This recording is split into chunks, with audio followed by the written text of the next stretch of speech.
کسی گاؤں میں ایک آدمی رہتا تھا جو بہت ہی کنجوس تھا اور اس نے بہت سی دولت جمع کر رکھی تھی۔ وہ روزانہ رات کو سونے سے پہلے اپنی رقم کو گنتا اور اسے چھپا کر رکھ دیتا۔ کنجوس آدمی کو ہر وقت فکر ستاتی کہ اس کی دولت کو کوئی چورا کر نہ لے جائے۔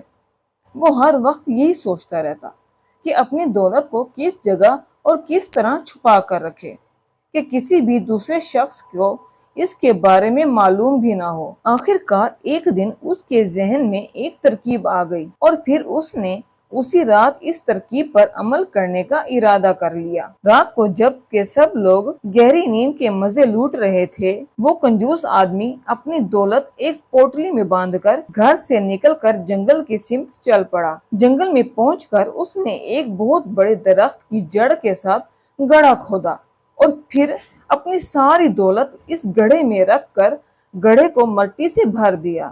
اب کنجوس آدمی نے مطمئن ہو کر سوچا کہ اب میری دولت کے بارے میں کسی کو بھی معلوم نہیں ہوگا اور یہ بالکل محفوظ رہے گی۔ یہ سب کچھ سوچتے ہوئے کنجوس آدمی گھر لوٹ آیا اور اطمینان سے سو گیا۔ گاؤں کے ایک شخص نے کنجوس آدمی کو اپنے گھر سے نکل کر جنگل کی طرف جاتے ہوئے دیکھا تو اس کو بہت ہی تعجب ہوا۔ وہ شخص بھی رات کے اس پہر میں کنجوس آدمی کے پیچھے پیچھے چل پڑا۔ پھر جب کنجوس آدمی اپنی دولت زمین میں چھپا رہا تھا تو اس شخص نے ایک درخت کے پیچھے چھپ کر سب کچھ دیکھ لیا۔ کنجوس آدمی کے واپس پلٹ جانے کے بعد اس شخص نے گڑھا کھودا اور ساری دولت لے کر چلتا بنا۔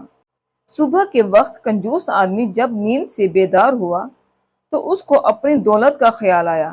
وہ فوراً جنگل کی طرف گیا اور پھر جیسے ہی وہ اس درخت کے نیچے پہنچا جہاں اس نے رات کو اپنی دولت چھپائی تھی تو وہ ایک دم پریشان ہو گیا کیونکہ وہاں اس کی دولت موجود ہی نہیں تھی۔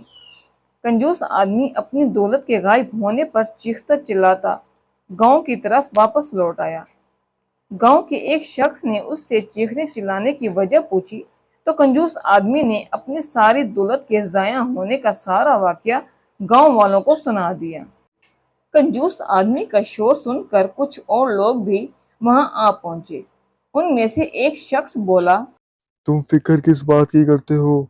وہ ساری دولت تو تمہاری تھی ہی نہیں، کیونکہ تم نے اس کو جمع کر کے رکھا ہوا تھا جو کسی کے کام نہیں آ رہی تھی، اور دولت جمع کر کے رکھنے کی وجہ سے تمہیں سوائے پریشانی کے کچھ حاصل بھی نہیں ہوا، اور سب سے بڑھ کر یہ کہ تم نے دولت جمع کرنے کے لالچ میں کبھی زکوٰۃ بھی ادا نہ کی، اور اللہ تعالیٰ کے حکم پر عمل نہ کرنے کی وجہ سے تم اپنی ساری دولت سے ہاتھ دھو بیٹھے ہو۔